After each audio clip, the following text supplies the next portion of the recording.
The village of Lag is stuck in a never-ending war against demihumans. In the chaos, we meet Kai, a soldier with the combat skills of a potato. During a battle, he and his buddy Manso try to take down a massive gorilla monster, but Kai gets wrecked. Just as he's about to die, Elva, the village's guardian and strongest warrior, swoops in and slices the monster like it's paper.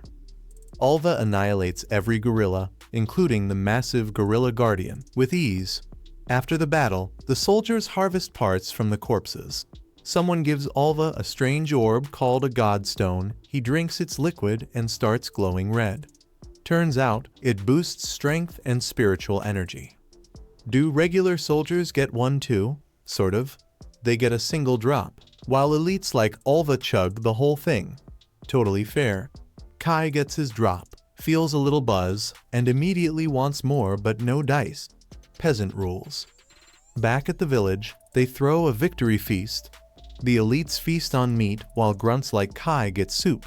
Staring at the meat mountain, Kai vows to get stronger so he can earn real food. Later, Kai trains while starving. He yells to the sky about rice balls, a word that mysteriously popped into his head. Manso doesn't know what they are, and neither does Kai, but he feels they're delicious. Kai then points out two grave hills, one well kept for soldiers with families, and another neglected one for orphans.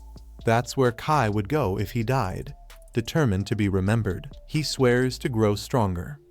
At the castle, Alva walks with his sister Jose, telling her not to worry about fighting. But she wants to help too. He says she's the chief's daughter, so she's off the hook. Then she sees Kai getting beat up during training with Manso. Kai hits his head during the session and gets a strange flashback of Japan and the word magic. It fades quickly, but sticks in his mind. Apparently, people occasionally get weird visions, but they're brushed off. Later, the village chief receives word another village is under attack by orcs. As per Alliance rules, they have to send soldiers, even the exhausted ones. The chief hesitates, but Alva coldly insists it's their duty to die for the village. Kai can't sleep. He tells Manso he dreamed about fire magic. Surprisingly, Manso doesn't laugh. He's heard an old story about a traveler who lit a fire with just a finger. Intrigued, Kai decides to secretly train magic the next day. He gathers spiritual energy, but nothing. Meanwhile, orcs start massacring another village. Reinforcements, including Kai and Manso, rush in.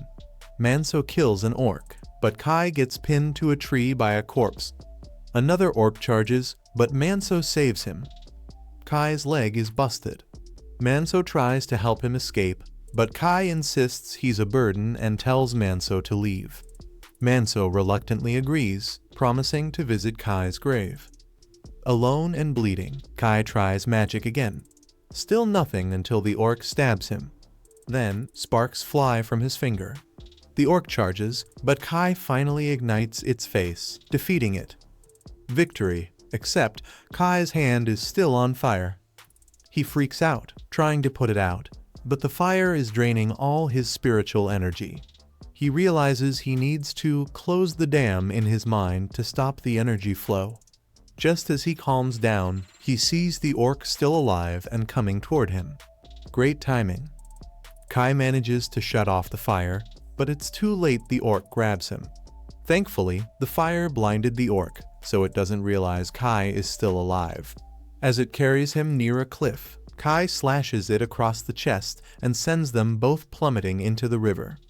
Somehow, Kai survives the fall. He drags himself out and sees the orc's corpse nearby. Desperate, he cuts it open and grabs the godstone. He gulps it down without hesitation, and just like that, his energy starts coming back.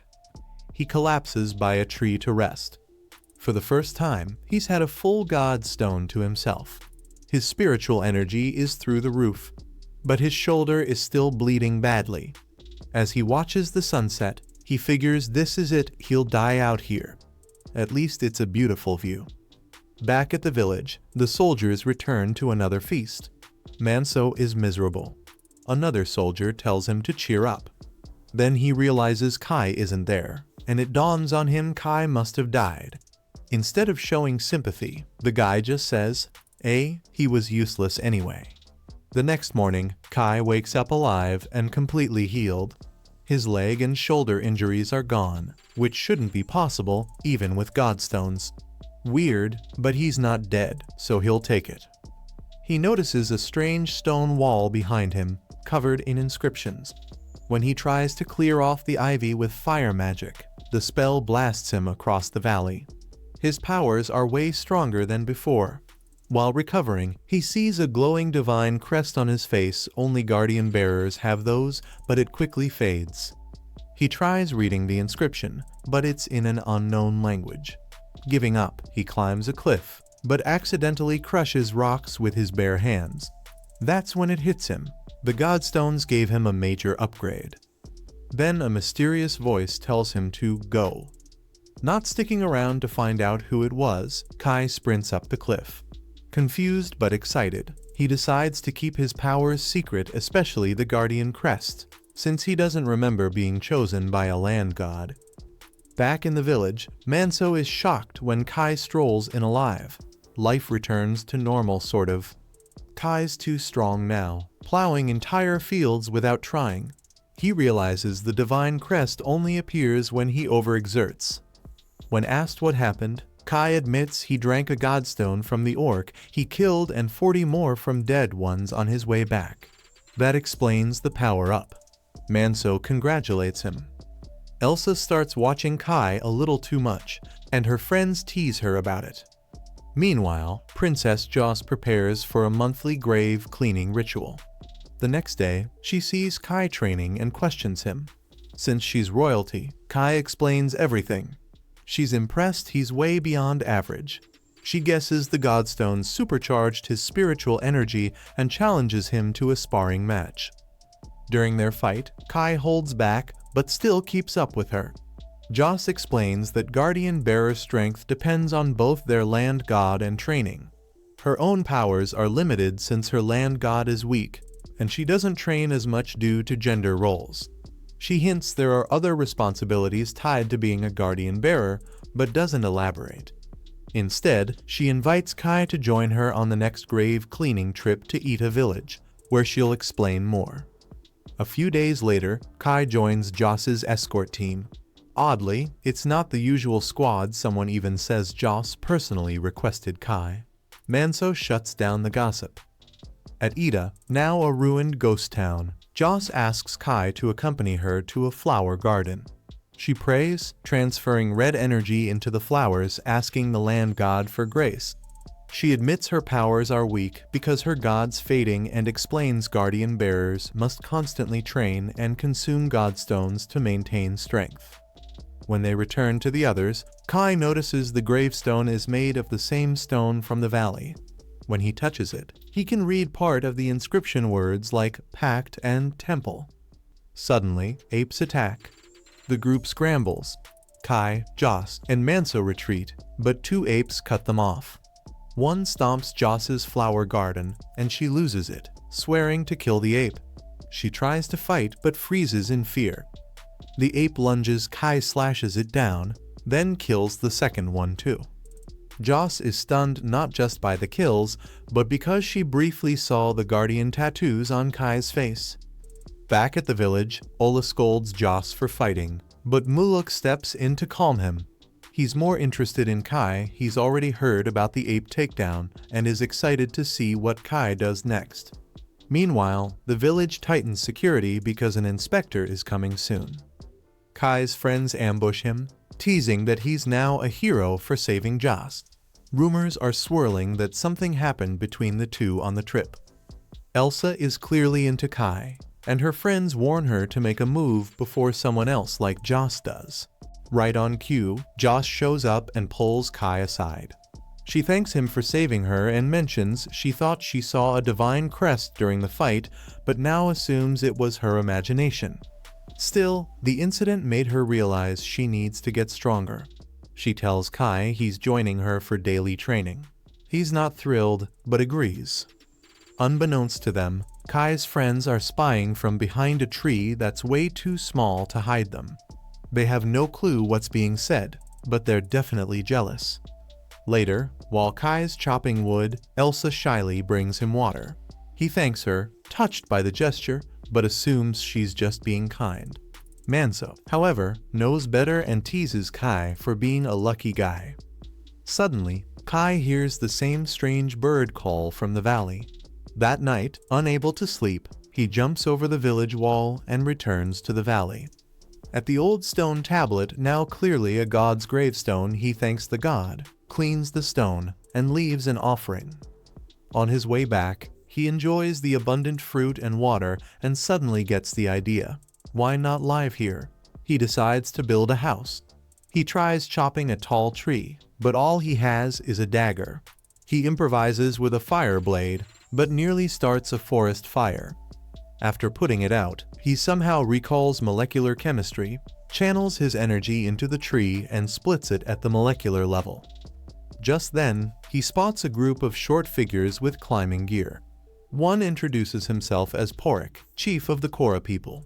They believe Kai is the valley god they've worshipped for generations. Porik, who's blind but can see spiritual energy, sees divine power flowing from Kai. They've come seeking help recently. Orcs attacked them and tried to steal their land god. Kai is skeptical until Porik says they've already offered a sacrifice, his granddaughter, Aru, who fell into the valley when her rope snapped.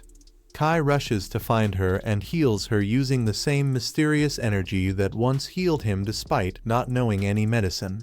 He somehow understands how her body works. Right then, the orcs attack again.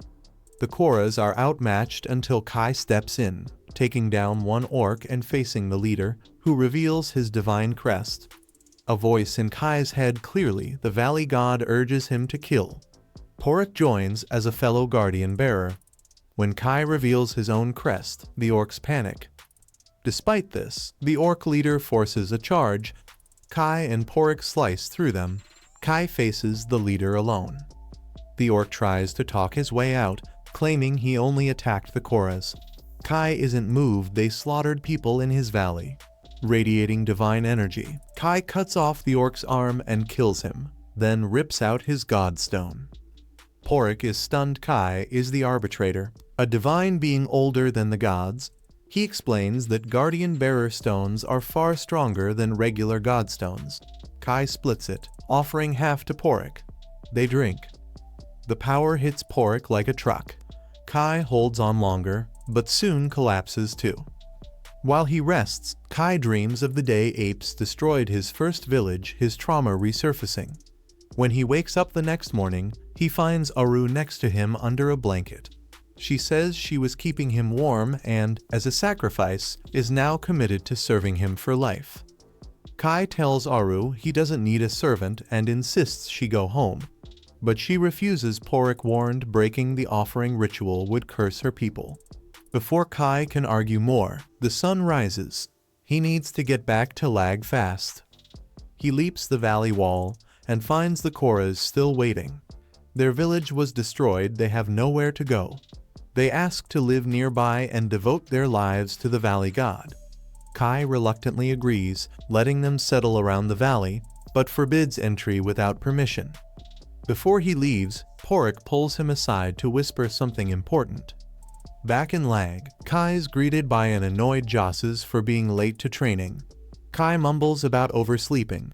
Later, the chief asks where he is. Manso covers, saying he's doing storage duty. But Visin finds him and challenges him to a spar. He's heard the rumors about Kai protecting Josses and wants to test him.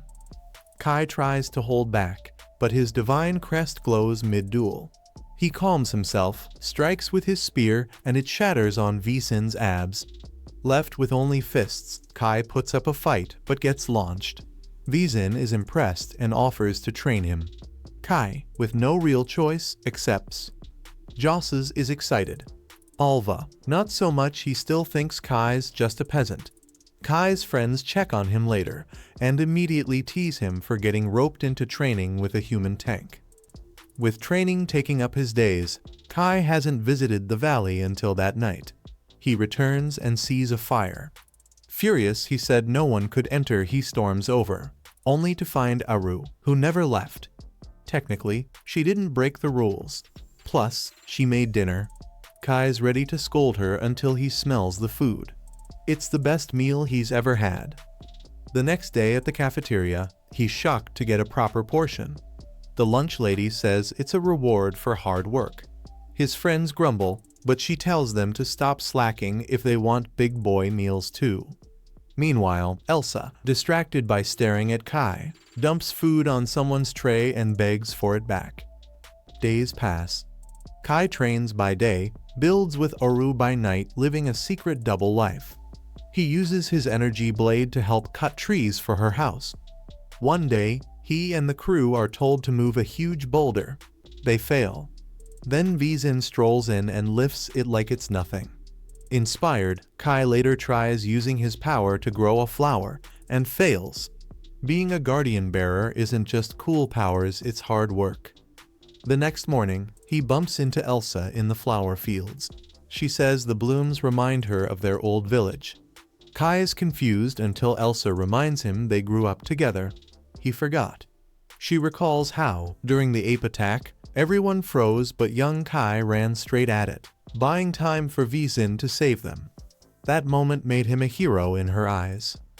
Meanwhile, deep in the forest, orcs annihilate the apes. Their general easily kills guardian bearer apes. Their next target? Kai's valley. But he doesn't know yet.